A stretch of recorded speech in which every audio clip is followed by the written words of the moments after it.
All right. So I'll start with Sherry Hammond. Sherry began her career in 1986 as a photographic retouch artist at Fitzsims Photographers in Augusta, Georgia. She did negative and print retouching, hand tinting, as well as artwork for copy and restoration of old photographs. She's done retouching and artwork for many of the finest portrait photographers in the country. Since 1999, Sherry has offered commissioned paintings in Corel Painter and fine art printing to professional photographers worldwide. Sherry is a member of the Professional Photographers of America, is a CPP, and has been awarded all 4 degrees. That's crazy. That's quite really amazing. She's a master photographer, master artist, craftsman, and MEI, which is what Sherry. Master of Electronic Imaging, which is yeah. what the new master artist turned into. Oh, gotcha. She was awarded the Georgia Fellowship degree from the Georgia Professional Photographers Association and was named Georgia Professional Photographers Association 2006 Photographer of the Year. She is currently a member of the Professional Photographers of Idaho, where she was named 2013, 14, and 24 Master Photographer of the Year. She was also received the Idaho Fellowship degree. Sherry recently received the American Society of Photographers Fellowship degree at the IUSA convention in 2018. I guess I shouldn't say recently if it was 2018. I consider that. I guess I need to update that. Sherry's fine art paintings only begin as a digital photograph.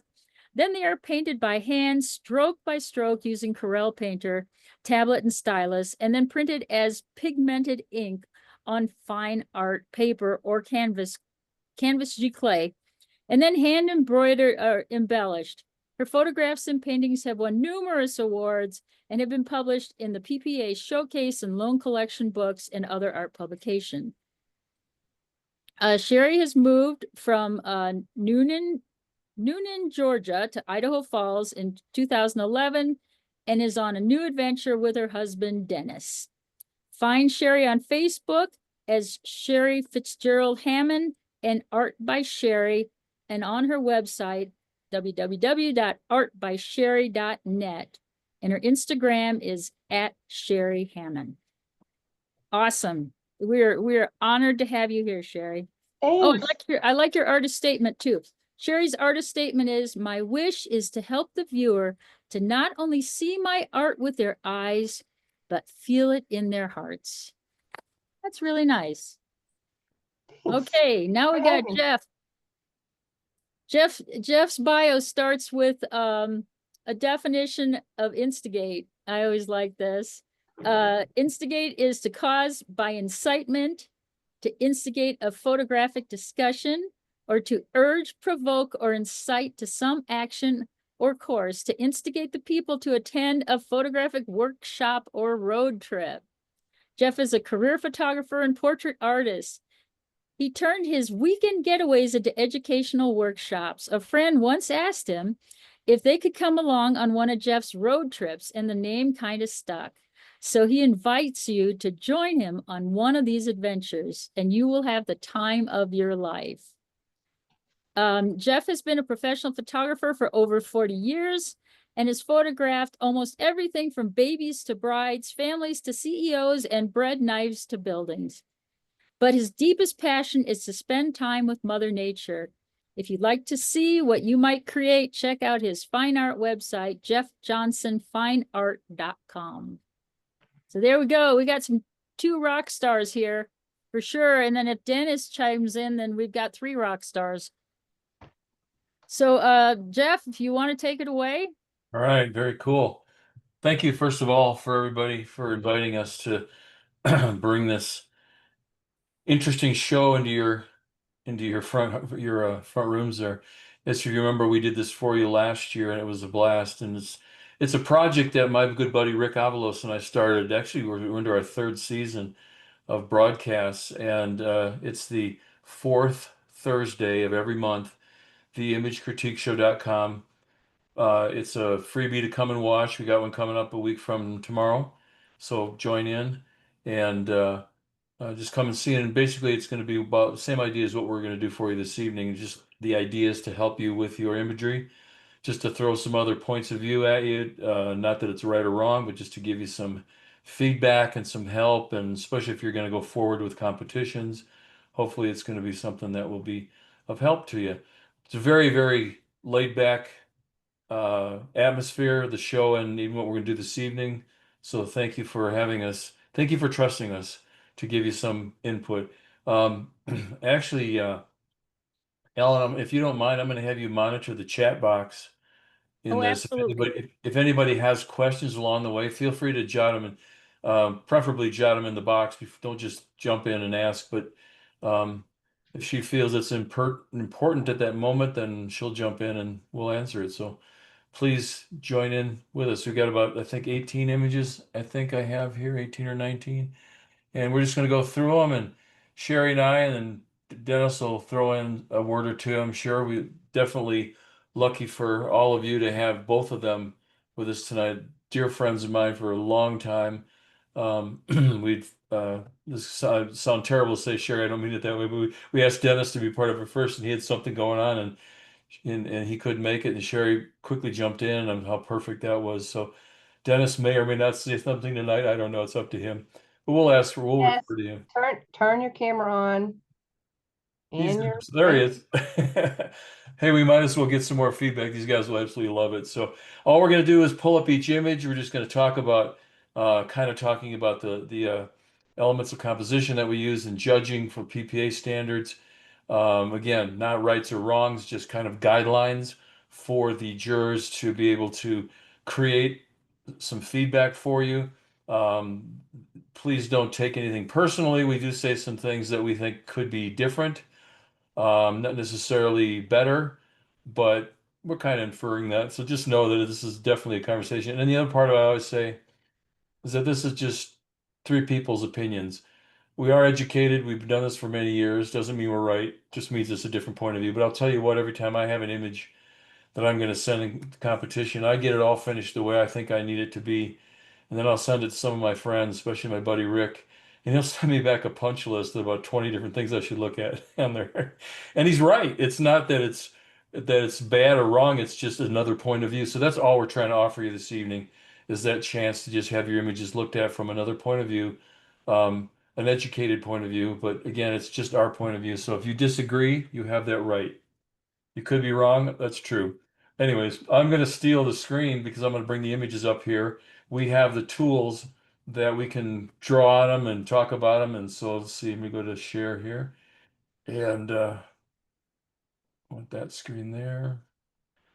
And then if you're all ready, we're going to go ahead and begin. And again, Alan, I'll let you, I don't have my chat box open, so feel free to, if anybody has a question or something, just jump in and tell me. And I'm going to try and spend, we got 19 images, so I'll try and spend um, not terribly long time on them, but this one is called A Touch of Color.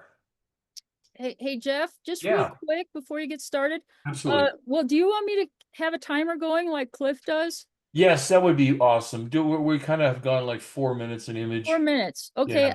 I'll do it. And also, you may not know just the background for this. The reason why we have you here is because of the calendar contest, Oh, and there many you of go. these Okay. images are evergreen themed, if I can call it that, because they want to hear the critique so that they'll be ready to enter them in the calendar contest, which is going on right now for the evergreen area.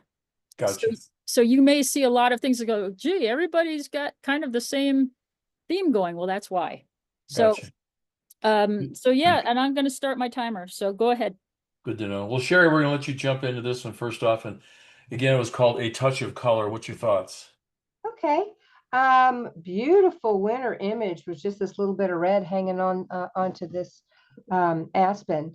I just a couple of thoughts that I have. I think a more shallow depth of field would have helped you here to make that one tree stand out, because all those little notches on the other trees are pretty distracting. If they were a lot softer, I think we could focus more on this one.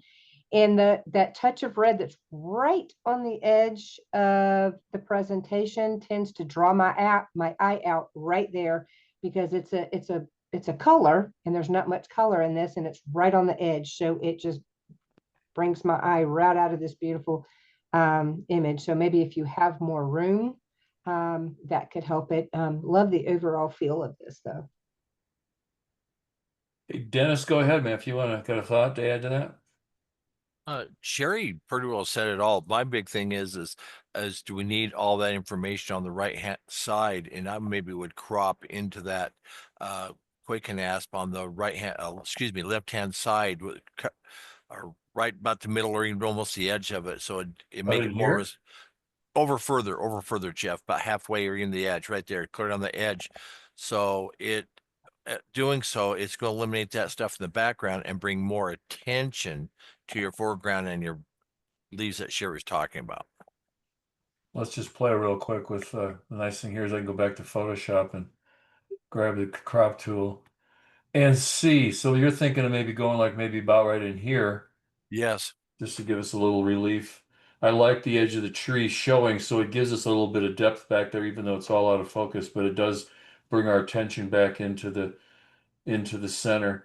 Let me ask you guys this question. This is something that I don't know if it's more of I battle with it or I'm curious about it. In our PPA world, anytime somebody centers something, it's kind of a no-no. But in the fine art world, all the studying that I've been doing, everybody or a lot of people center their work. How do you guys feel about that? Does that have a power to you one way or the other? So It depends on the image. Rules can be broken, but the rest of the image, every other element in the image has to be able to support it. And I feel this one would not work with the main aspen being in the middle because of the limbs and the red leaves going off to the side. It's not balanced. yeah, this does. It's anytime you put something along the edge of an image like this, it pulls your attention out there. And if it's not important enough, it's just kind of you're wasting the viewer's time. So to have just a little more space on the right, like she was saying, um, I kind of like the off center myself. It kind of gives us a little bit of depth to wander back in here with the trees, and then even more softness in that far deep background. Lets this front tree stand out.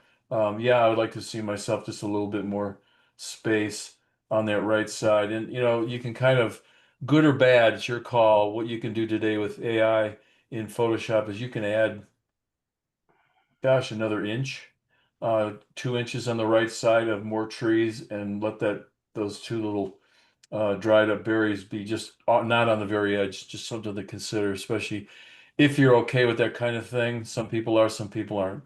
Anything else, Dennis, you want to add to that, or should we move along? You move on. You got it. All right. We now have an image called Atomic Snowscape. I love that. That's creative thinking.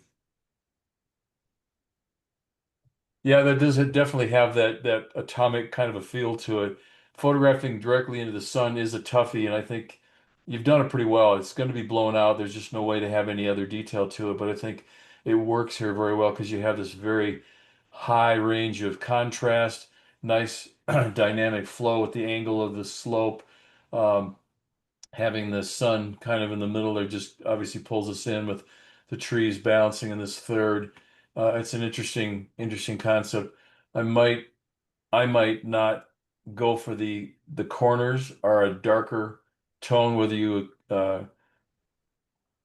colored those, vignetted those, but they have a purple cast to it that are actually I don't feel that they're helping it. It's drawing my eye out there unnecessarily. I don't mind that they're dark, but with the little purple in there, it doesn't quite feel like it's part of that scene. Sherry, what do you want to say? I was thinking about the sun, and you talked about that a little bit. I would personally maybe take this into raw and try to rein it in a little bit so that it's not so much of a blast. And the fact that it's right in the middle, I just really cannot get away from that blast of white that's right there. And I've been looking at this, and I think your image is the bottom left corner. You've got some beautiful light happening on these little trees that are in the snow, and then the trees behind them, and then the really pretty clouds behind them. This hill going up to the right, it has no light. It has no highlights, no midtones, no shadows. It's just kind of, Are you saying way down over here? take it out right just a little bit more. More. Yeah, right. Without sun or with sun? Without sun. Yeah, I think that's where your image is. Interesting. Yeah, that's kind of cool. Because you still have that sunset, sunrise feel. The nice slope shows up more. The trees just kind of balance it throughout, and you get, like you said, those great shadows are very cool. You know, there's also nowadays, if you're familiar with the the different tools in the part of both Lightroom and Photoshop, where you can go in and do overlays and things, and you can go in and add a circular or an oval overlay on the sun and tone it back down, bring it to a yellow, bring the density down so it's not as bright, and still have that early morning, whatever, late afternoon kind of a feel. So maybe go and experiment with that. It'd be kind of fun to do because I've seen that quite a bit on some YouTube videos. It's kind of fun. Dennis, anything you want to add? Well, sometimes us living together, I think we absorb each other's thoughts, because I agree totally with that left-hand thing. It's kind of like a picture within a picture of it. And I think it's a lot stronger. The other part of the image isn't necessary, because I'm looking at the graphics and the lines of that lower quadrant, and that's where the image for me lies. So yeah, so again, Maker, just maybe go and open it up and play with your crop tool and see if you come up with something that might be more better, as we say. Mo better. More better. Okay, so now I have, I love this, Bad Hair Day at Paint Mines. I have to open this to see what we're talking about here. So it is a small file. I do am going to enlarge it so we can see it better, and I will tell our fellow jurors here that you're going to lose because I can see some pixelization in it by going that large. So ignore that if you will. Sherry, go ahead. I love the motion in this, and just all the cracks and crevices. Really love the clouds and how the grasses on top of this kind of mimic the shape and the direction of the clouds. Only thing I would recommend is maybe making these white crevices down at the bottom, just bring it down in density a little bit more so that we have This more lower third. dramatic, more dramatic shift between the midtones, highlights, and shadows. Yeah, I look at it real quick, and I think it's got beautiful flow. And sometimes you look at an image, and there's not really a focal point. And not that it always has to be, because I think the motion that we have of all the rocks, these little fannules that are going up into the scene, and then even the grasses are emulating that, and then all the movement in the sky. So I don't think we have to necessarily have a specific focal point here.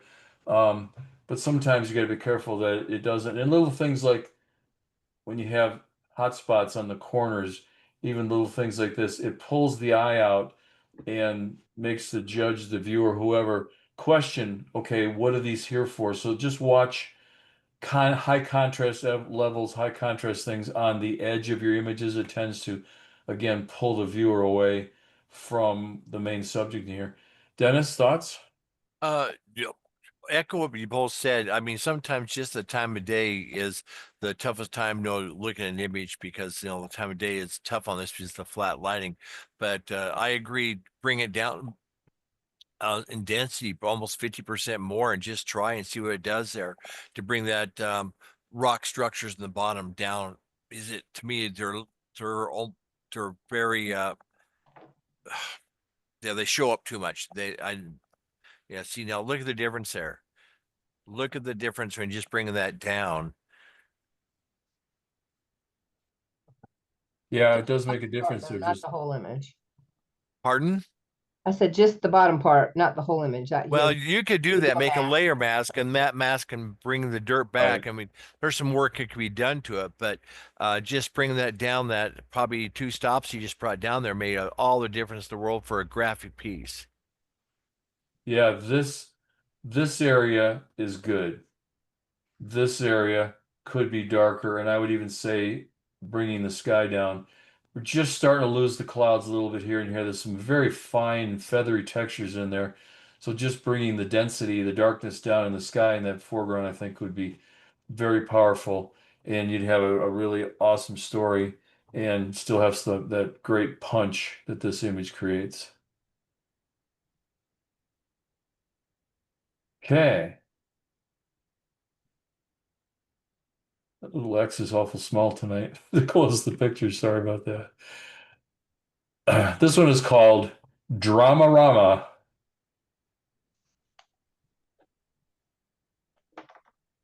Sherry, go ahead. Great, symmetrical shot going on here. Love the dead in the middle face, and just great symmetry. A couple of things that I see. Looks like a blown out area in the background, and part of the horns, both left and right on the tips, are blown out. The nose is blown out. And I'm not finding the edge of the ear or the eye or the edge of the jawline. So I would open up that shadow a little bit so that we can see something in there. Yeah, I agree with both of those things. That we've got such a, I mean, I love the shadow, the ratio from right to left, but we are losing the definition of the jawline there, and then the eye kind of disappears. There's a faint highlight right there of the eye. But if we could go, let me just go back to Photoshop and let's just do a contrast here real quick. Got too many windows open here. I can't find my tools. Hold on here. Let's just go for contrast real quick. And a little bit of, I'm going to go real light just to show you the right side is going to be too bright, but look at the detail that we've got in the eye and the jawline here, and a little bit Yeah, of it's burning. there. Yeah, the little bit of burning and dodging can bring this shadow of the face a little lighter and leave the neck darker. And then by having the right overall contrast, the horns would have wonderful texture. Dennis, what do you think about the crop? Well, the crop's a little tight for me, for especially for this bighorn ram. I think anytime the antlers or the horns, excuse me, come into the presentation, that is a challenge for me. So if there was more room at the top, I would sure like to see that depth on the top there. And then Sherry brought up the speculars in the background, but this is definitely one that would need to be double processed to get that tonalities uniform throughout the face.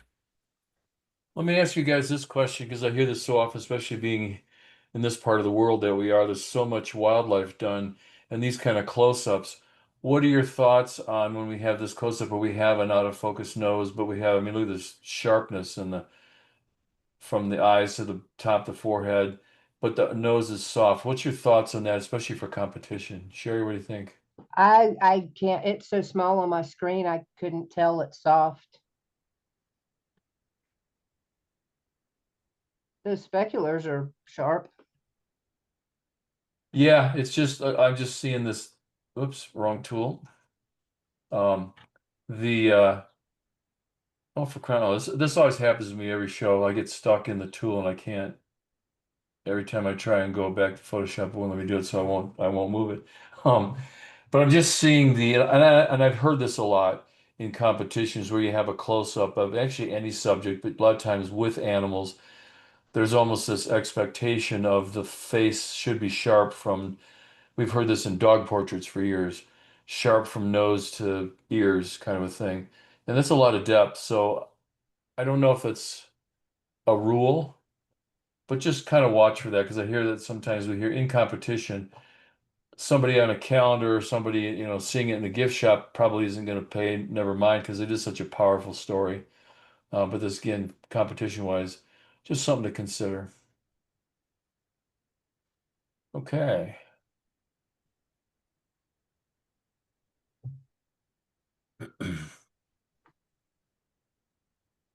Fire over Mount Blue Sky.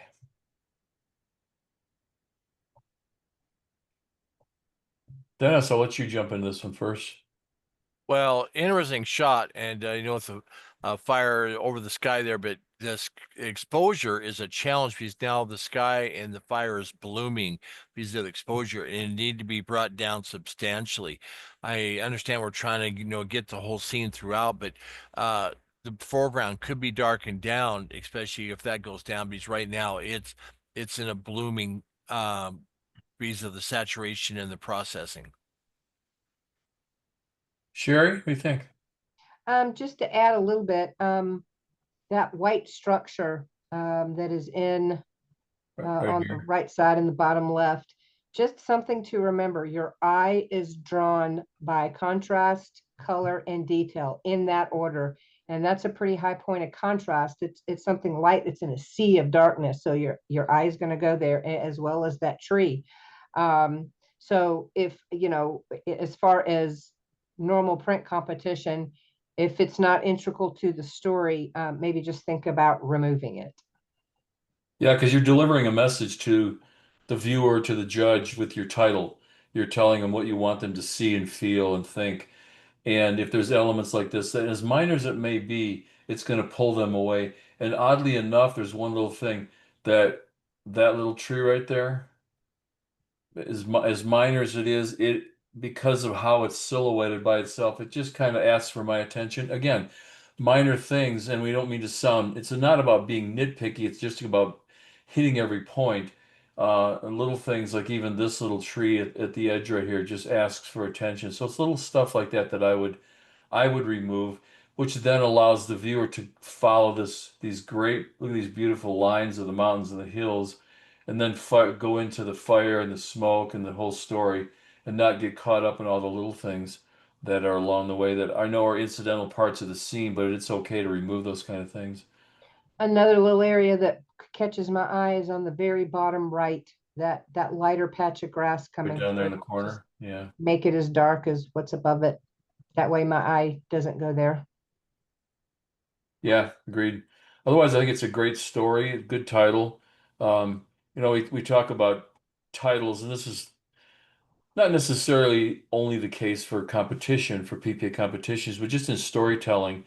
When your title is you're just naming what's in the scene, while that may be very true, it's not inviting the viewer to have a story about it. It's not interesting to make the viewer really want to buy the image or fall into it and have a better sense of what's going on. So nothing, again, not to be insulting, but just stating what's in the picture, well, we see that by looking at it. So, you know, going a step further, especially I would think even for your calendars or sales of fine art, is to have that storytelling concept behind it. I think that's what's going to be more inviting for the maker, or excuse me, not the buyer. Let's put it that way. Okay. Now we move on to, this is called flight.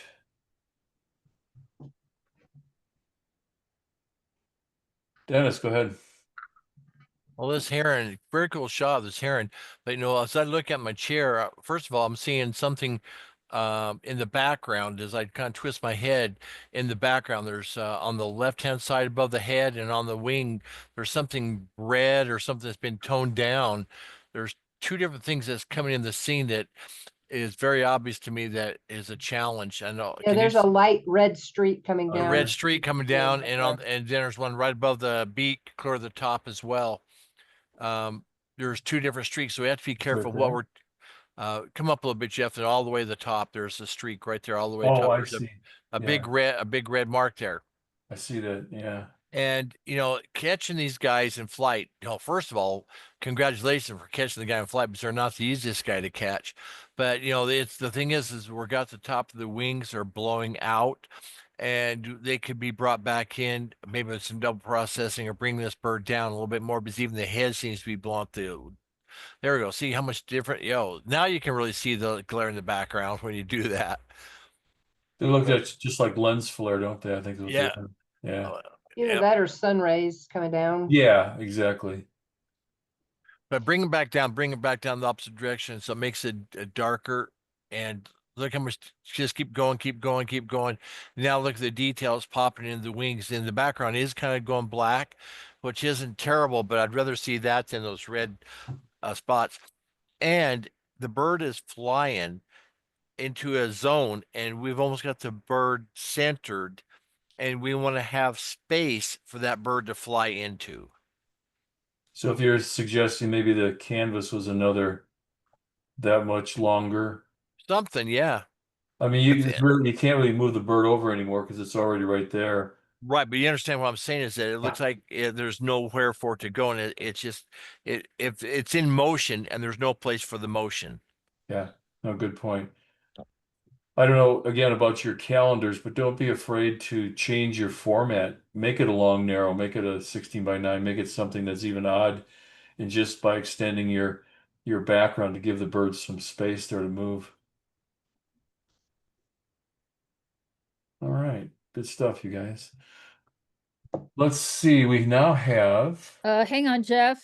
hanging. I just want to say that, for the calendar contest, we are constrained to a 9 by 12. Yeah, that's why I was wondering for that you do have that constraint. But you could do little things like this that maybe make the bird a little bit smaller in the scene and move it to the right just a little bit more, and then just fill in that top or left or whatever happens from doing that to give it. And again, keep in mind we're talking three trained, longtime judges that are going to be more fine-tuned about things than the average Joe that's going to hang this in their kitchen as a calendar. So that's what we're after. We understand that.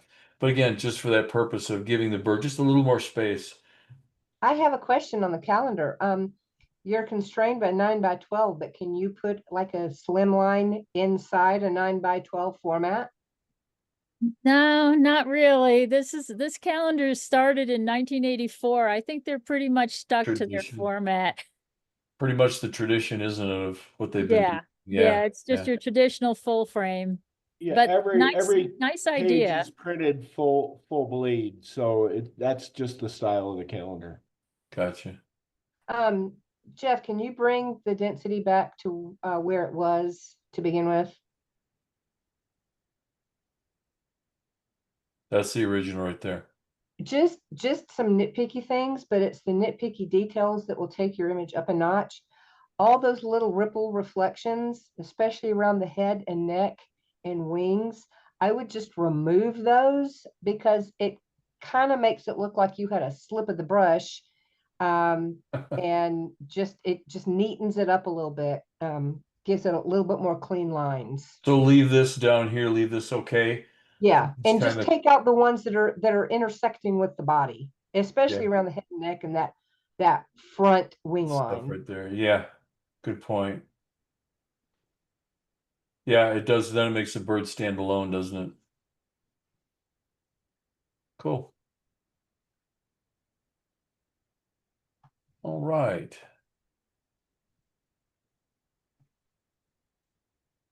Then we have frigid flow. I don't know if that was a direct joke on somebody named Flo or just no, sorry. Um, Sherry, what's your thoughts on this one? Frigid flow, looks like a very pretty peaceful scene. I'm not really getting frigid. I guess it's because you were there and you know it was cold. I would like this to have a little bit longer of an exposure to really see the flow. That way you would get these flow lines and they would be a lot more distinct. And then maybe give this a little bit more pop, with some tonal contrast. I can tell the time of day you've got flat light, but we can play with that a little bit.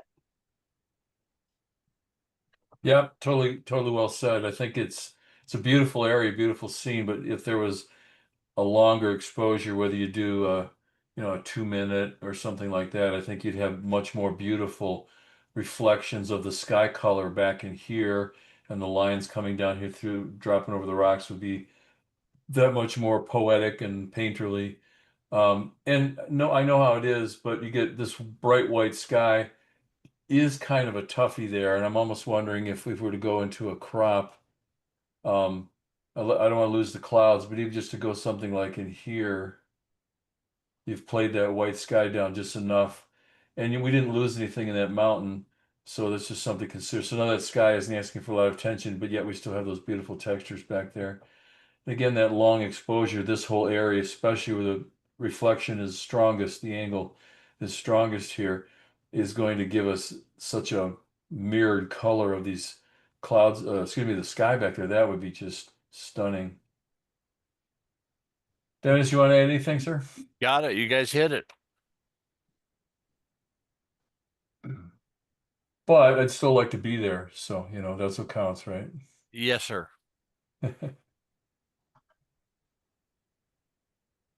That's always the biggest mistake I tell people like that. You didn't call me to go with you. It'd be easier to show you how to do it when we're standing right there, right? Yeah, absolutely. This is called the Gosling twins. I have no idea if this is childhood pictures of Ryan Gosling or never mind. The bad jokes are part of our whole show, guys. Just you have to bear with it. I'm sorry. Sherry, what do you think? Now, Sherry, let me just point this out. Small file. I did have to enlarge it, so we've lost some sharpness in the little guys' faces. So, but go ahead. What do you have to say? Just the splotchy light. The largest area of contrast is on the bottom of the right Gosling. And we've got super brights and then super blacks with nothing in it. So I just think your lighting was challenging for this image. Yeah, high contrast is not a bad thing, but a lot of times when you lose, especially areas like this, we'll hear you'll hear judges talk about a black hole, and what happens is the viewer's eye goes into that trying to find a story, trying to find detail, and there's nothing there, and they're wasting time. You want to look at the little guys here. Let me just go and pull up I don't know, let's pull up a levels palette, or yeah, let's just see if we can't. Because there is detail, there are things there. Again, I'm too light on the birds, but look at how much more detail we got in here, and it's just enough. Still dark, still not taking over, but just enough so that we don't lose those black holes. And then And if you have the raw file, you can get even more out of that. exactly. And then, I like the drama of it, the storytelling concept of it here. It is that almost like the two little guys are sneaking off from the nest from Mama. They're running up the hill to get away from it. So there's a great little story here. But when we get lost in some of these technical issues, the too bright, the darkness, we don't tend to look at where the photographer would like us to see. Just a simple trick that you can use Yeah. to make sure that you're highlighting what you want the viewer to see is take your image and turn it upside down and kind of just look away and then look back at your image, and what is the first thing you see. And if it's not your subject where you want it to be, then you got to kind of go back to the drawing board. Yeah, this is reminiscent of those of you of those of us who have used view cameras. Dennis is laughing. He knows where I'm going with this one. Back in the old days. But it flips your brain just for a second. You don't connect with it the way the image did when it was like this. And it allows you to look at the other areas that, like Sherry said, what catches your eye first? What do you want the viewer to see first? And what catches your eye first? And then make a determination as to how you're going to process the image from there. That's what that was all about.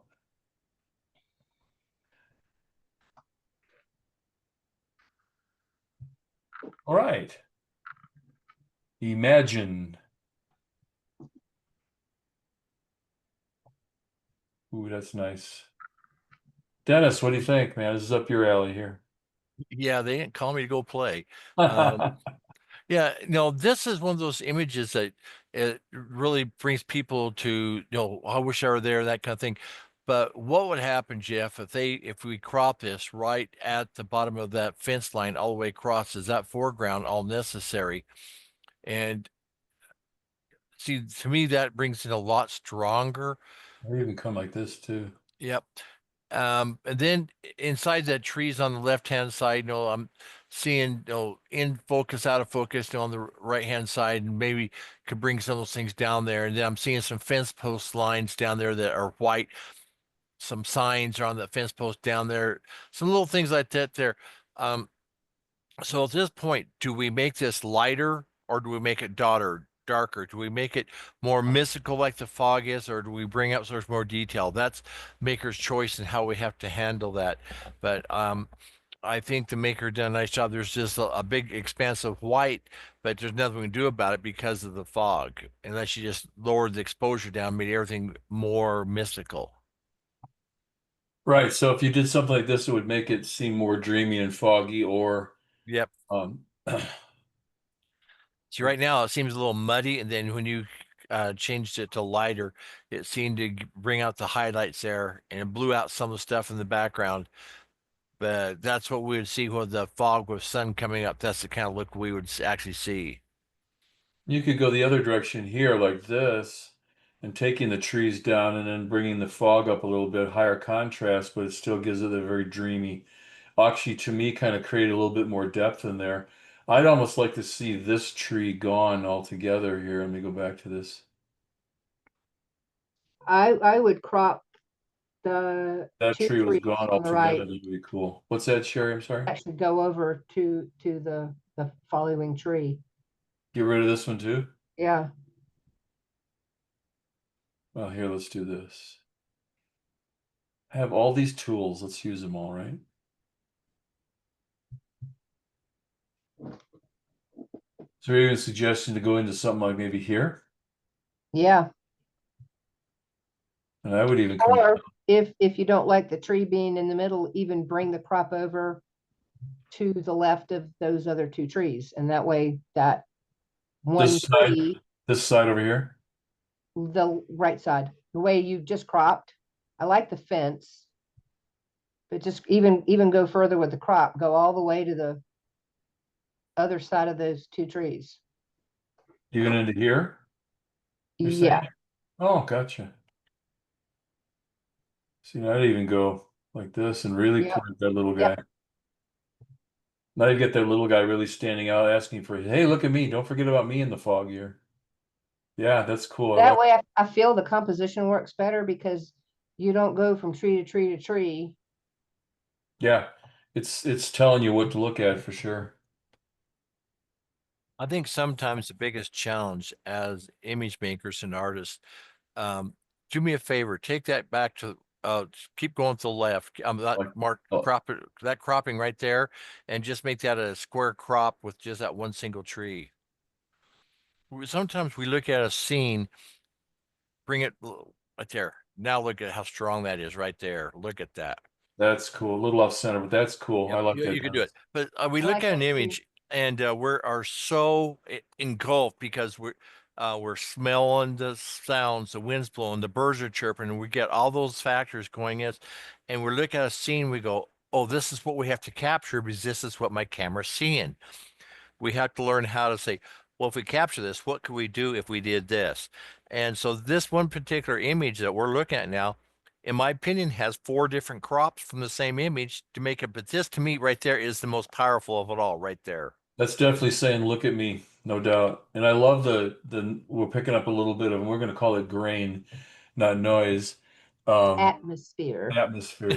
Sorry, that's the perfect word for it. That is so cool right there. So again, I know this doesn't fit in with the calendar theme, but maker, just consider a 30-inch square image of this hanging on your wall, maybe even mounted on canvas because of the texture. Way cool. Or a water, oh, how about a watercolor paper? I have a 300 gram watercolor paper. There you go. Just saying. Just say, I like that. Just saying. Like whatever I say after that is okay because I'm just saying. And I was liking this idea here a little before. I would even kind of go in and just for something different and remove this big tree here. So we leave these individual guys. I'd even maybe, well, I don't know. It's okay. So you have these 4 guys kind of telling a story. Just another possibility too. So What do we know? yeah, what do we do? Be creative. Do something different. That's what gets you seen, right? whether they're yelling at you and telling you it's wrong, or they're arguing over it in the gallery as to who gets to buy it. This is called kitten attack. Sherry, what do you think? I think this is super cute and in an unusual position for this cat to be in. I like the composition. Maybe tone down the saturation just a little bit. It feels like it's a little bit strong. I think you could even crop a little bit more off the right and make it a little bit more of a vertical slim line. Left or right, Sherry? Off of the left. You said right. Well, sorry, off of the Like left. this, you're talking about maybe more You like know, here? not to make him centered, but just to give a stronger vertical feel. Yeah, it's one of those things that we talk about is the other lines and patterns, these curved branches. I know it's all part of the scene. What are you going to do about it? But this stuff here is asking for a lot of attention, all these things. And you could go in and get rid of these things. I'd even maybe get rid of that and let the cat be a little bit more separated. Obviously, you can't do anything about that there. Even this is asking for some attention, and this little guy down here. Jeff, So what if let's- you crop just in the log and over the tree on the right and crop the entire on the cat and cut the tail and butt off? I'm just gonna say Oh, I'm just an idea, just come in real tight and just crop in the So middle of the bring it- tree. Right there, it crops that middle tree and down through the, like that. yeah, look at that.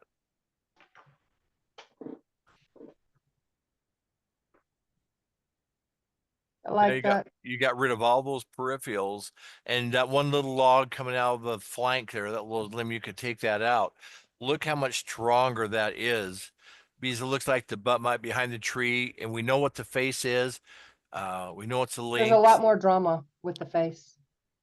Yeah, and sometimes I don't think you have to show the whole body to show that it's obviously what it is and to tell your story. So do a gradation density, darken this whole corner here so it doesn't pull, because that's the brightest part of the scene. Get rid of this little corner here, but look at those eyes. That's cool.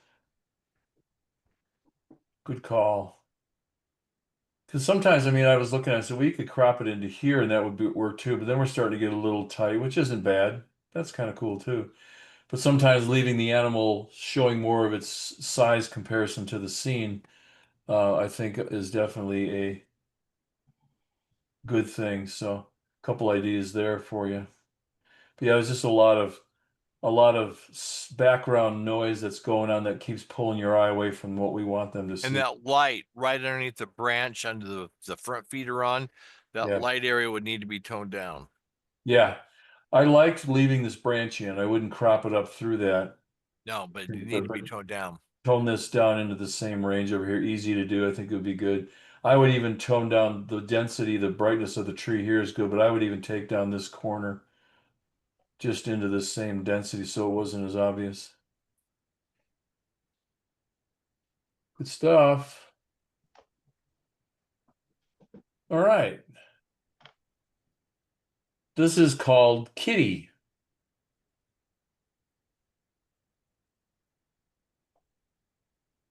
I don't know if this is a stare, like I making sure they know that we know that they see us, or is this cat falling asleep? Is that an intensity about the eyes, or are they kind of just being lulled into a peaceful little nap here?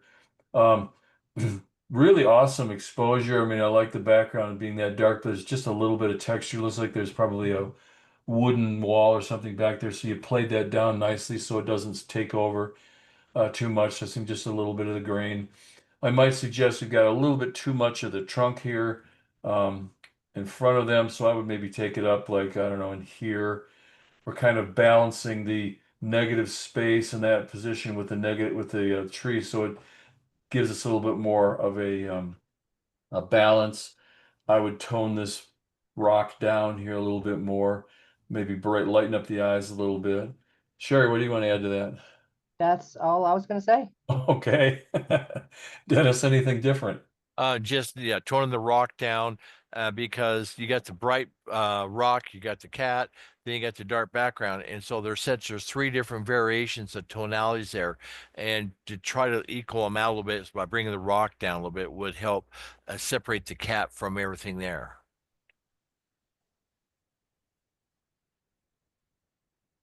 Yep. Totally agree. Totally agree. All right.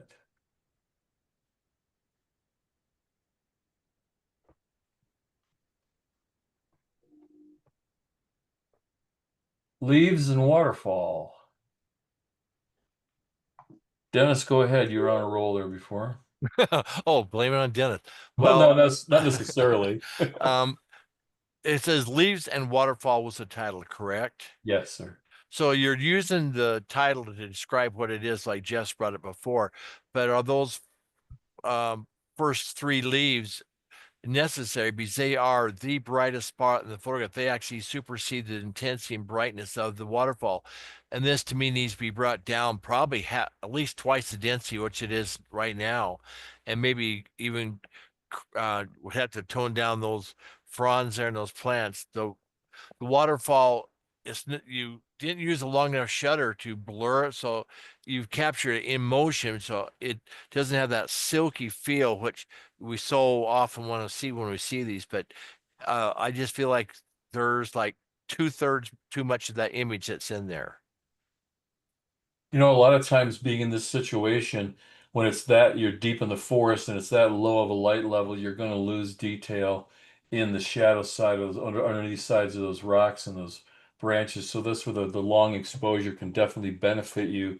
And like Dennis mentioned, getting that more silky, milky kind of water, and you'll bring up just a little bit of detail in here. Because again, those black spots, the viewer will look into them and their brain's trying to figure out what's there, and all they're doing is we want them. We don't want them to look there. We want them to look at the rest of the scene.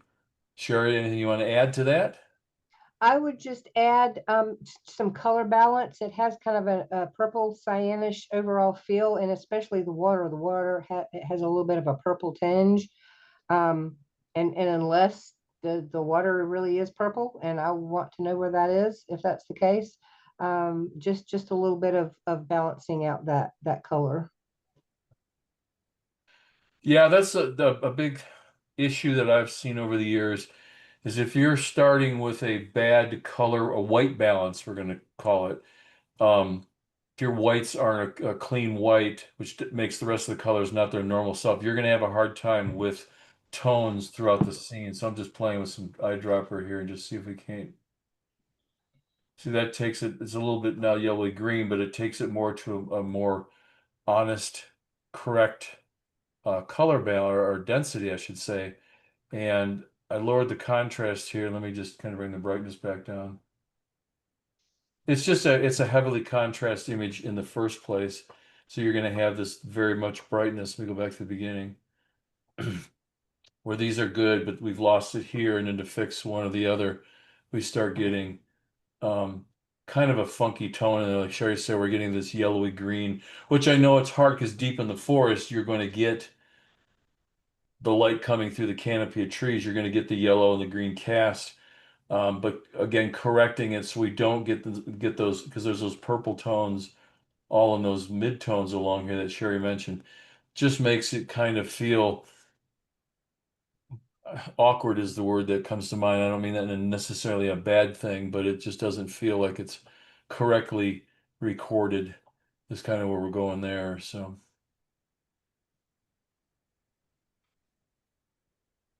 all right, Dennis, this is not a suggestion. Lunch. So it's the name of the file. Oh, Yeah, well, he'd get I'd up go and for it. leave, and we wouldn't see him for half an hour. Oh, come on. All right, what do you think? Uh, just a little hummingbird, man. First of all, these guys are going 900 miles an hour, and to catch those guys, kudos to the maker for this. Yeah. But there again is all those flowers on the right hand side necessary. We could crop, I think, probably half that image off and bring more impact. Keep coming, keep coming, keep coming. little bit more, get those other purple flowers out. And Well, then you're gonna be cutting yeah, off yeah, the yeah, true. You could stems. you could maybe Probably just go- retouch those out a little bit, but Yeah, I don't probably want go right here and just cut those out. yeah, Yeah. cut those out, and then maybe a little bit more from the bottom, or I don't know. That's gonna be too much, but there, now that brings so much more impact to that little feller for me. Um, bring the top up so it shows more of the top, so we keep them in the lower left third. That's There, look at the difference in that, how much stronger it is. Um, you could retouch out those little bluebells easy and create the intention, especially that one little leaf that's just kicking in there. But to me, there's just too much information and may need a little more pop and saturation on the little bird there. But and those brown spots in the background, maybe just tone those down because we got some lower left corner and the upper right corner, almost a little depth of field spots are just a little disturbing, but a good job maker. Good job. Yeah, just imagine this kind of crop, get rid of that. I would even get rid of that green Yep. leaf there. It takes your eye right out. Yeah, all the purple. I would even get rid of this green leaf and let the bottom of that petal be the bottom here. Clean up just that little bit of purple. You've got a nice clean base, so it's not as obvious. But I mean, look at how sharp that bird is. And I don't mind, especially because it's a hummingbird, but any kind of bird, when you've got this much crisp sharpness, good saturation, good exposure, with the wingtips being a little blurred, I mean, that's natural. I'm fine with it. Do you guys have any problem with that kind of thing? Anybody that knows birds knows that's what's happening with those little guys. But he's getting that little nectar out, and you're like you said, his eyes and beak are sharp, and that's what I'm all about. Look at just look at the lighting on the flower and the stem, flowers in the stem. Talk about dimension and depth there. Jeff, bring it down by another stop, or just bring it down in density just a little bit. Okay.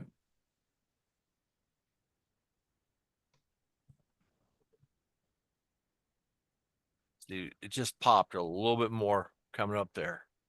It made the hummingbird too. I mean, you could do that and Well, then mask out the mask hummingbird. it. The hummingbird needs a little bit more Yeah, but pop the in the flowers, yeah, highlights. you're gonna have to. That's what I was concerned about is the two densities, the different tonalities and variables on the colors. But kudos to Maker for catching that and just do a couple things like Jeff just checked about with taking those things out. I think we a stellar image. And again, it's just going to there's a very, very pretty picture. For the calendar, it's going to be fantastic. But you can see when you go one step further with what you can do and the things we talked about, how much more, well, I get to say it's my word, how much more better the image can be, how much more powerful the whole story can be. So I would even go in and I would just lighten the eye, especially the highlight, the whole eyeball, just a tiny bit, just ever so slight, so it has a little bit of an iridescent look to it. And then I was going to suggest maybe lightening the chest of the bird a little bit, since that's the part that's facing away from the light. It's a little bit dull in there, so I would brighten that up. This just a area here, touch. like that area there, Sherry. All the way from under the green on his head, all the way down to the chest. Just that whole Oh, area. this area Just here. brighten it just a little. I got you. Yeah, sure. Absolutely.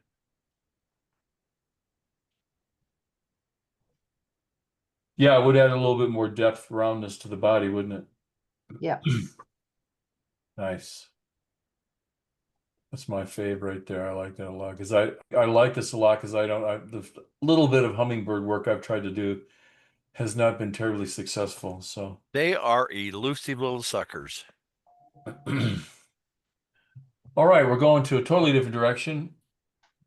I'm gonna have to pull some moon landings, Bosque del Apache. Here's this crop tool thing. It gets locked in on me. There we go. All right, let me I'm gonna enlarge this a little bit so we can see it better. And it is going to bring a little bit of banding in the sky and a little bit of lack of sharpness. So we ignore those two. Sherry, go ahead. Tell us what you think. My cursor's right in the middle of it. I really think this is cool. You almost have two pictures in this. I mean, like the birds in the moon, and then Yeah, the birds in the moon, and then the birds in the water. I think I like the birds in the water a little bit more. The birds in the sky, a lot of that is out of focus. So I might just focus on the bottom part. Maybe keep a little bit You of the could go like sky in this. there. Like that. Yep, crop a Yeah. little bird. Yep.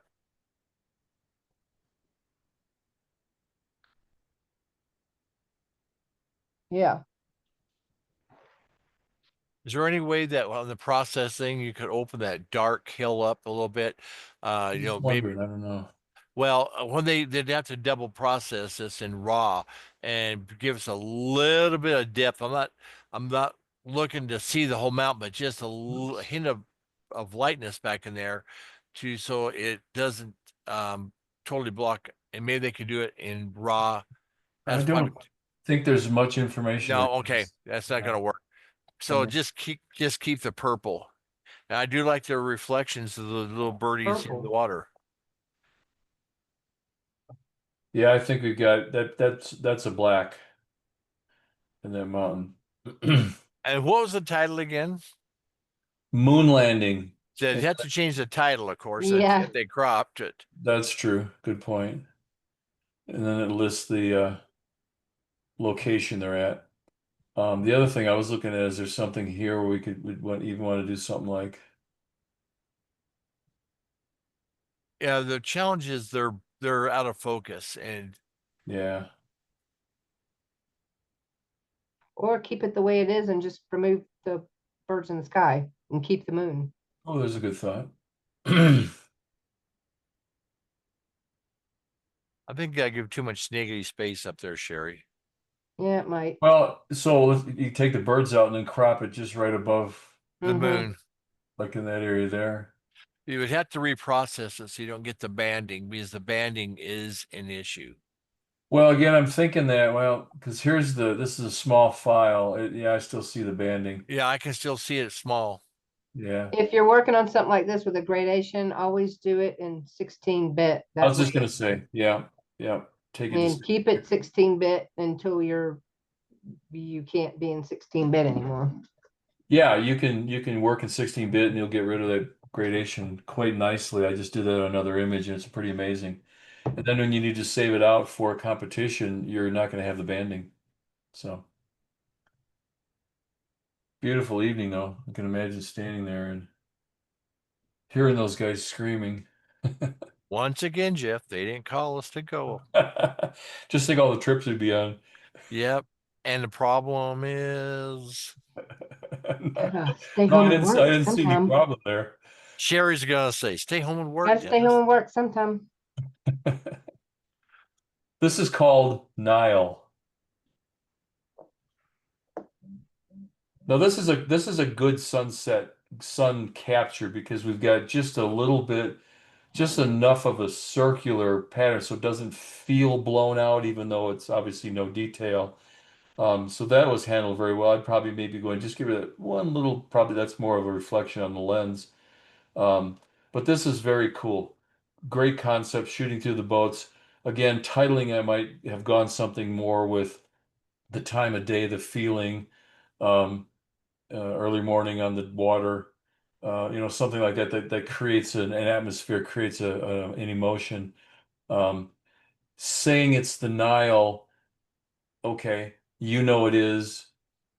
The maker's gonna, yeah, great. But let's go for the feeling. Let's go for the pulling the heartstrings a little bit. Because sometimes just listing what it is. Sometimes I think photographers will use it. They've been somewhere exotic and they'll name it that way. And yes, people say, "Oh wow, is that the Nile really?" But it's not helping your story. No matter what it is, even if it's for a calendar. I think sometimes it's just being able to really tell that visceral story of that with your title is what makes it that much more powerful. We Sure. got something funky in the upper right corner, that blue feathering down on the Right whole. here. There's something funky kind of going that whole corner in the left corner. So There's a cloud bank just right about in here. yeah, but it doesn't appear to be. That it's got No. purple, magenta, and blue in it. I was gonna say I do see some color cast to that. And it could be, let me just try this. And then that's 16-bit will take care of that. Exactly, exactly. Let me just go back to Photoshop and try something there. Come on, Photoshop. There we go. I don't remember what I was gonna do. Let's just try white balance. Because sometimes that can be the issue. Let's go with a black and find a deep.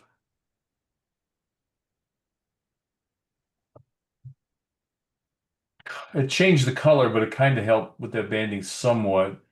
But yeah, again, it could be something where using that 16-bit file would definitely go beyond that.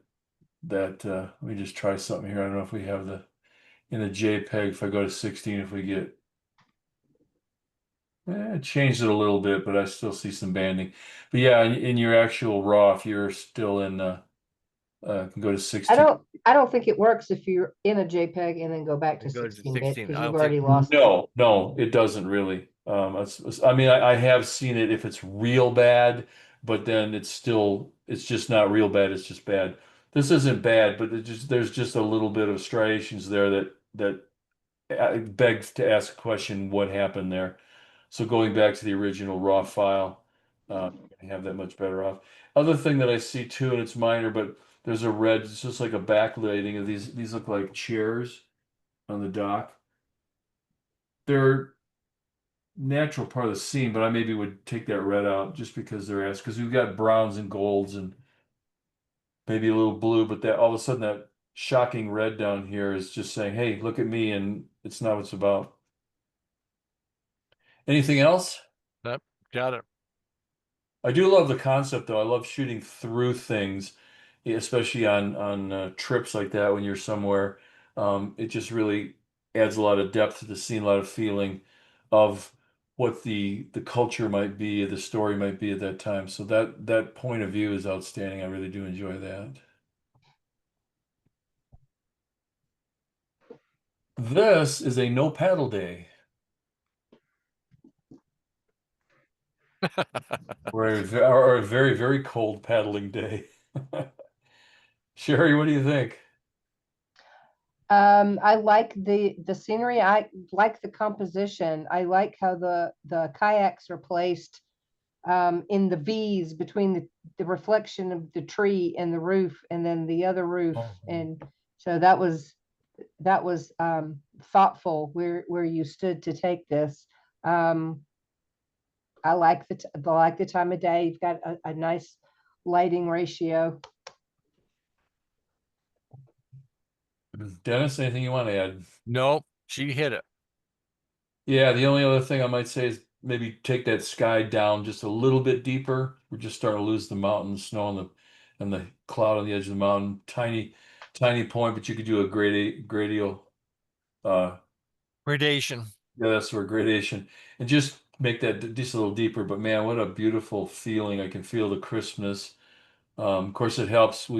A lot of us know where that spot is, so that makes it that much more inviting for us. But If you do take the sky down, don't forget to do it in the reflection in the water. absolutely, right here mostly, right there too.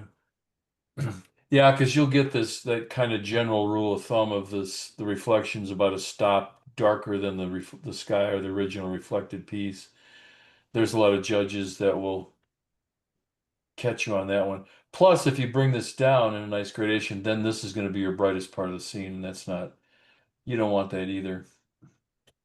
Very nice. Good point of view. I like the point of view of the story that's being told. And again, this is one of those titles, No Paddle Day, that says a lot right there. Instead of just saying, there's snow on the boats or something like that. Very much a great story here. We actually just have like three more. I have a couple here, and I'm sorry, I don't have this one I do not have a title for. Whoops, if the owner wants to put a title in the chat box, please do. Happy Mother's Day. Could be, I mean, seriously, it could be something like that. Look at me, Ma, no hands. No, that doesn't work. Sherry, what do you think? Stop us from stupid. It's it's cute. It's more of a snapshot than anything else. We've got the hand coming around the back of the girl with the dark sweater, so that hand is a distraction. Your highest concentration of light is on the chest of the girl in the middle, so that's drawing a whole lot of attention. And just the awkward hand with the back of the hand facing the camera, it's just a little awkward. Dennis, thoughts? I saw the title pop up. Somebody said selfie, and this is one of those ones where, you know, they've captured a moment, they've captured a memory, but for competition, it probably wouldn't fly. Yeah, it's definitely got a great story there. And again, because we're talking about a calendar and how that's going to be presented and the people that are looking at it, it certainly is a great image for that kind of storing a day in the life, a common scene that we all see. But then going a step further into a competition like we're talking about, those things that Sherry mentioned are going to just pull your eye away. It's a common scene, so there's not a darn thing wrong with that. But then the challenge I think there is to go and take that common scene and what can you do differently about it. I always go to the crop, even just to bring it in and make it tight. We don't want to, I mean, I think we can still feel like it's Happy Mother's Day. Just bring it in, get rid of that hand because it's asking for attention. This still tells the same story. Um, and we all can see what that is hanging back there. And I think we can figure out, Mother's Day. So just something like that might bring a little bit more excitement to the faces, to what they're doing. Here we got a action reaction kind of a thing like you'd see in a good candid, a good photojournalistic feel. So just kind of keep that in mind.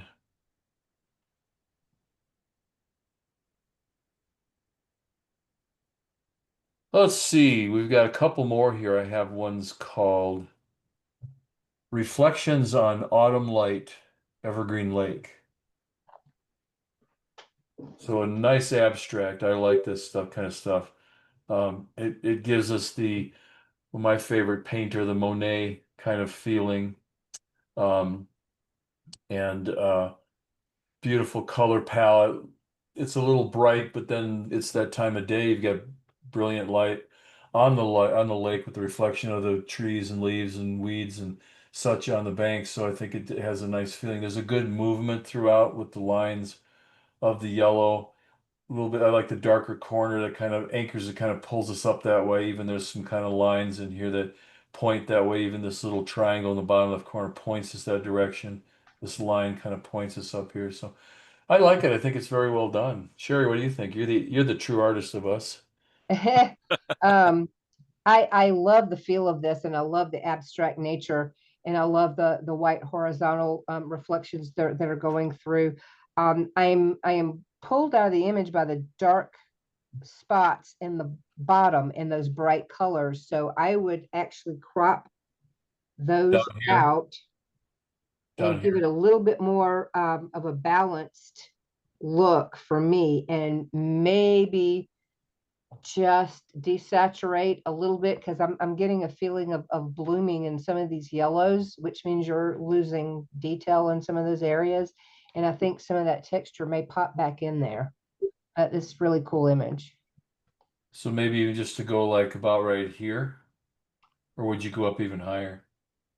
It's not my, oh, yeah, I think that's perfect. Maybe lighten this corner up just a tiny bit, although it does kind of balance that. But yeah, and I'm like you mentioned, the reflections in the water keeps us with that second dimension, a third dimension in there, of that it's the surface of a water and not just the If patterns you come in the crop from the right and just get rid of both those dark blobs, I think that altogether. would be even better. More better. More better. Dennis, anything you want to add, sir? How do you compete with perfection on that? I know it's just a beautiful piece. Look at the color harmony throughout. We go from warms to cool tones and nice balance all the way through, either from there or the beginning full crop. Yeah, as I pull back, you can see those dark spots. Just pull your eye unnecessarily. But if you like this full crop, you could easily go in and locally lighten those spots there and down there just to keep them from being too dark. But this little tighter crop was kind of cool. My only thing is I like what it is, but I'd like to see it muted down a little softer on the saturation. It feels like the saturation's been hammered a little bit, so I'd like to see it soften down like the Monet type stuff would be. Yep, I mentioned that. Some more like that. Oops, Maybe not too that much. saturated. It'd have to be the initial exposure with the raw to Yeah, that's true. So there's just a little bit pulled back, but and this is a case for, there's that great technique of the in Photoshop when you go in and do a softness to the highlights, so it almost kind of has what's the term? Um, it's an old technique. We used to do that years ago in Photoshop, where you just take the highlights and just uh, a Gaussian blur to the highlights, and it gives it that glow kind of a thing. That I've noticed that technique is kind of showing its head again on YouTube, and there was some new photographers. One guy was talking about like it's this new thing he discovered, and I just had to laugh. new thing. Ain't no new things, guys. It's just all redos. We used to call it pantyhose. Do you remember putting the pantyhose under the enlarger? Oh gosh, I think about all Or on the the lens. soft Yeah, focus filters that we yeah, used to do. yeah. Yep, we would take. Matter of fact, it was always the joke was when I was younger, my sister would wear tights to school, white tights, and Dad would always when she'd rip them, he'd grab a hunk and cut one piece, cut two pieces, and we'd have this high key soft focus, and it was beautiful. It was stunning. And then we'd take, Mom's old nylons and cut some of those and put them on front of the lens, and they'd look at us like, "You guys you're nuts." But It oh, worked. just beautiful. I have one more image for this evening. Again, I do not have a title on this one, so the maker wouldn't mind throwing a title. And this is just absolutely stunning. So if the maker would throw a title in the box and let me know what it is, I would appreciate that. Dennis, what do you think, sir? I keep saying they didn't call us, darn I it. know this one, especially this one, right? Yeah. Okay, my question is, Jeff, and I know it's already been matted and framed. What would happen if you brought the frame up just above the darkest frame? Because we got this mid to just bring a crop, just put a crop in and bring it right up above the dark, up. Keep going, keep going, right there. Right there. Maybe bring it down so it gets that other mountain, just bring it down just a tad. Now look how strong that puts in without having that mid key, and you could bring the top down just a tad, maybe even a bit. But boy, I tell you, that to me just strengthens it without having that dark interjection into this beautiful scene. You can retouch those trees out, but this can be brought down, maybe a little bit exposure, a little bit more, maybe neutral density filter on that to bring that down a little bit. But whoo, doggy, that's pretty. I would actually try this in black and white. That's what I was thinking. I usually get in trouble from Rick when I say that, but he's not here tonight, is he? So, Well, he's not here. yes, I mean, look at what we can do with, I can bring back some of the texture in the foreground just a little bit so we don't lose that to black. And then we can, Hit your levels and bring the whole thing down just a little bit more. yeah, but look at what I can do with the yellows in the sky. Look at the storm in the background. No, they shouldn't enter that because I don't want to have to compete against them. That's what I'm thinking. And then I- what'd you say with the levels? Yeah, just bring the levels and bring the if you brought the levels and condense probably the height, the shoulder and the toe there. Look at that. Wow. So you got a lot of variations this. You could go to a high key to more dark and stormy. So you could, boy, you could take this a couple different directions. Absolutely.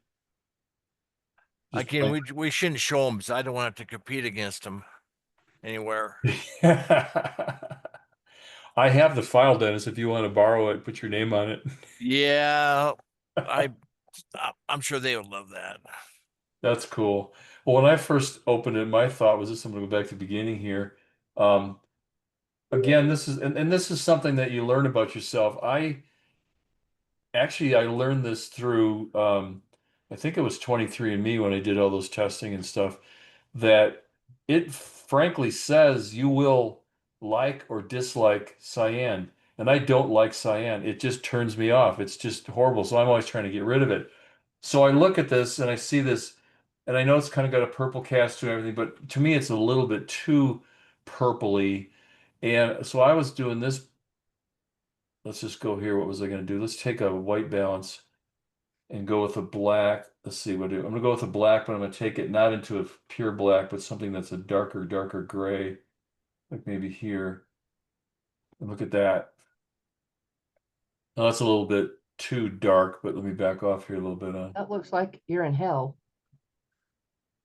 So it's a little bit too oversaturated, but I'm sure the maker's going, what are you guys doing? I know. Sorry, maker. Hey, I do. get your own show then. I do have a suggestion. I do like this crop, but if you've got the raw file and just open up those two dark hills so that they're not so dark. Right here in the And foreground. yeah, Yeah. and just open those up so that they're not pulling our eye down. I think this crop, I like this crop better if you can open up those trees in the mountains. So Okay, I'm gonna nitpicky. I'm Go gonna ahead. lighten it just to show you by just having it just a little bit, not so much the color in these two hills here, but look at how we picked up just a little contrast so that there's There's some detail there. exactly. Now obviously the rest of the image has gone too light, so we don't want to do that, but it's that playing with both sides of it. But when you take the whole image down into this, look at how much more drama that has back there. But when you bring that down like that, I'm seeing banding in the sky. And one Yeah. thing that bothers me a little bit is on the right-hand side and the upper left, those really hard lying clouds, because because you already got the soft clouds, the storm clouds over the peaks, and then those really jump out at me and detract from me.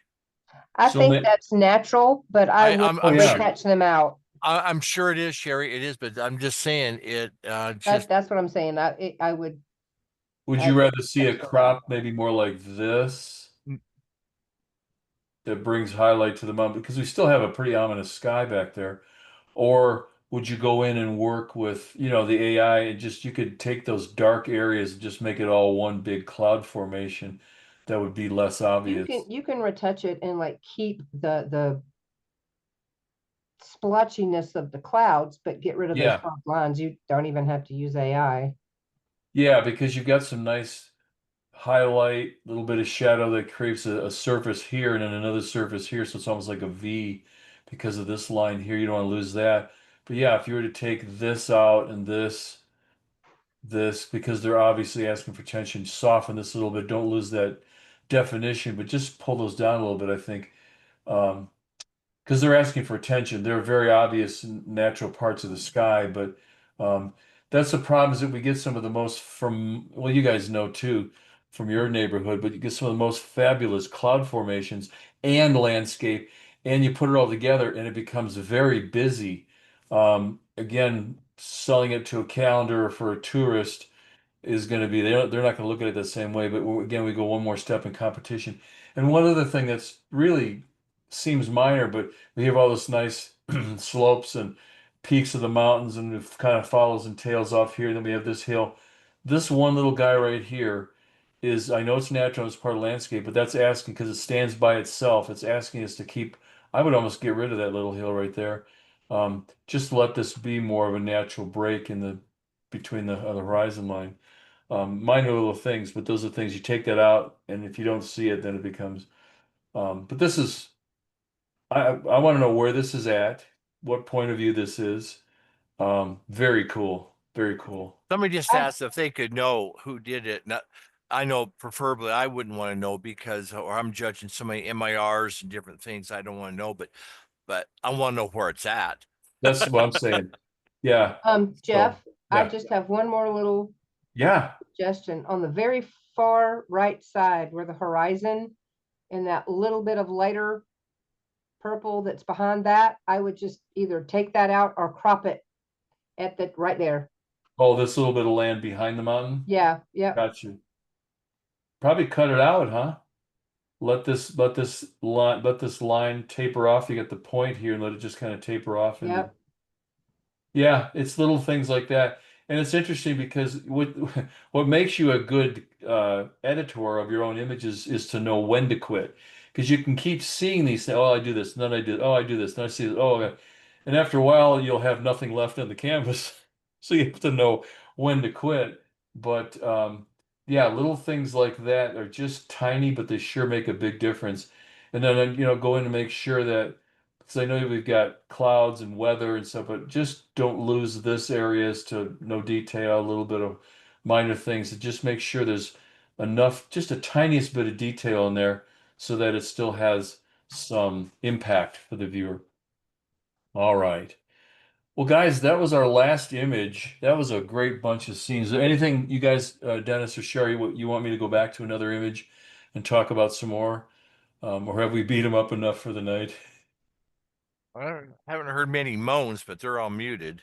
They're on the floor holding their mouths right now. So anybody in the audience, do you have questions about images that I could pull back up or specifically or we haven't heard any bad jokes tonight since Rick's not with us. If you have any bad jokes, feel free to jump on and yell at us and just know that we're only giving you what we think can help improve the images. And again, it's just our opinion. Because you guys I've got a question on the hummingbird. Yeah, Dick, go ahead. The original crop was for the calendar. Now I take it down to what your recommendation is. It no longer fits my calendar crop. Let's see. What was the name of it again? Lunch. Oh, that was okay. I never forget that one. Well, okay, that's the thing. So the determination for your calendar, yeah, you probably want to leave this as is. But nowadays let me see if I can emulate that crop we played with before. Nowadays, and then depending on rules, depending on what your own point of views, all those kind of things. No, no, no. Hold on. There's no reason we could take the crop, but let's say that was pretty close. Take these things out we talked about, and then with some of the AI tools in Photoshop, you can add canvas back to it to get to the original shape that you need for the calendar. Now, you have to know if that's okay. Some competitions, there's a competition site I want to share with you guys before we're done, remind me, that the rules specifically say you can't, the crop can be anything you want, but you cannot add AI background to it. So you have to make sure it's okay. But again, if you follow what I was saying there, is you could crop it the way we wanted it, put it the way that we talked to. See, we're taking those things out of it, and then just adding back canvas to emulate the size you need for the calendar. Does that make sense, Dick? What I was talking about? Yes, I understand what you're saying. Yeah, cool. Now I Yeah, have so- to check on the rules. I don't No, think I can do that. I can speak for that. The rule is it cannot look like it has been post-processed Right. egregiously. So you if do I'm a good really at good it, I job- can do it. Exactly. If you do it well, go ahead. Yep. I- And you're not altering, I mean, the cropping. So here's the argument. You're not necessarily altering the story of the image. Yes, we cut out some flowers from the original composition. Yeah, that alters the story a little bit, but that's okay.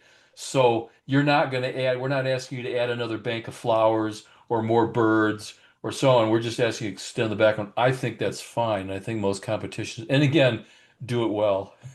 I could extend a background without AI. So it's something I can do without that. But if you just took your crop tool, extended it out, and hit generate, some competitions go, as long as they're not a verbally assisted AI, Yeah. they Yeah. will allow it. But you extend a background without AI on this very easily. Okay. Yeah, because we did that for years before AIs. We would just go and make the canvas larger and Yeah. just take part of the background, extend it, and that works real easily. Copy and paste a couple pieces Yeah. in and blend it. Yeah. So I have two questions. One is for Sherry. You had mentioned that your eye is drawn by contrast, color, and something else in that Detail, order. What is it? detail, Detail. And you Yeah. said in that order, in that right? order. Okay, that's really helpful. And then the other thing is that I think that Dennis, you keep talking about take down or increase the density, and I have no idea what you're Yeah, talking about. that's a word we need to Oh, clarify because I'm that's sorry. an old timer's word. I Take use it down all the time density too. means make darker. Open up shadows means lighten them, that kind of a thing. So real quick, this dark area, let's say here the bird, this is a dense area, and this kind of refers to talking about negatives and that kind of thing. So this is a very dark, dense area, whereas the light part of the flower is not. So when we talk about changing the density, we're talking about changing the brightness or the not necessarily contrast level. Dennis, you know it better. Go ahead. Well, You- you was on the right path there. Because when we're bringing it down and we're changing the tonal values and the density of the image, still maintaining the integrity of the image. And when we open up the image, we're actually bringing up the shadows and the highlights. Sometimes they're a little dark, and then sometimes you have to mask. And Penny, I apologize for using terminology that It's I, extinct. it's not extinct. I'm not that old. I'm sorry. I use it all the time. That's why I could say You're killing me. But it. so when I say bring down, I mean the tonal values, the entire image to bring down. I say a stop or two stops. That means just bring the whole thing down darker. Because if I was in a larger, I would just click it down one or two stops to make the thing, less or more, or open it up more. So, but now we can do it by gradation digitally, probably a lot easier than we ever could the darkroom. Oh yeah. And Yeah. so like levels is a good example That where you would do that that's or one way you could do it. okay. Levels, curves, brightness in NIC or DxO if you have that. Just anything that affects the lightness and darkness. Got it. Thank you. And a lot of times too, when we're talking about that, it's again, it's kind of a vague term in that sense, but when we're talking about not necessarily the entire image, we might be just talking about a specific area. So the density of this area is too much, it's too dense, it's too dark. But if you were to just lighten the whole thing globally so that we would get this area lighter, then it would suffer and make the lighter areas too light. So there's different the techniques that you would do some masking, do some dodging and burning, just all kinds of different techniques where we're changing the density, the brightness, the darkness of one little area so that it is more either not as obvious, not as eye-catching, blends more with the surrounding. So it's not necessarily a global where the whole image has to be lighter or darker. Does that make sense? Yeah, and so using Nick is not something that's banned by competition then. No, any of the softwares are fine. It's there's a lot of gray area in there as to what you can and can't do. We laugh as makers is that it's only as gray as how many people you tell um, as to what you did. So, not that we want you to cheat. And if you're talking about, and we can let Ellen talk about this, the photojournalism category, because there's like nothing you can do in there. And doesn't it really, Ellen, come down to your own integrity as to what you do and don't do? I mean, there's rules, but Well, okay, so I feel like the news is the most strict. So if you have something for a newspaper, then you pretty much don't do anything to it right. except crop it. Well, You you know, can dodge and burn and She's crop. talking yeah, about for newspaper, exactly. not for competition. No, so for a newspaper, I don't, I crop and fuss with dodging, burning, that sort of thing. But but then I do a lot for magazines, and magazines you got a lot more leeway Oh, sure, than I you bet. do as for a news organization. Yeah, good point. And yet the bottom line too, though, Penny, I think that all of us will agree on is you do, it's your art. You do what you need to do to it to make it to makes you happy. If you need to add another bird to the background to tell the story, that's okay. Digital art, all of that's fine. Just do a good job of it so you don't. So the first question is, was that bird added? I mean, that's the part you don't want to get to. You want to get to where it looks real. So go as far as your heart lets you go. I But know. if you are doing if you are entering competition, we do recommend you follow the rules. Oh because yeah, yeah, like for absolutely. PPA, for the IPC, you have to also submit your raw file, Exactly. that they can see where you started from and where you ended up. And if it's obvious that the rules were broken, it'll be disqualified. Yeah. So read your rules is the bottom line. Any other questions out there in the crowd? Annie, did we answer your question?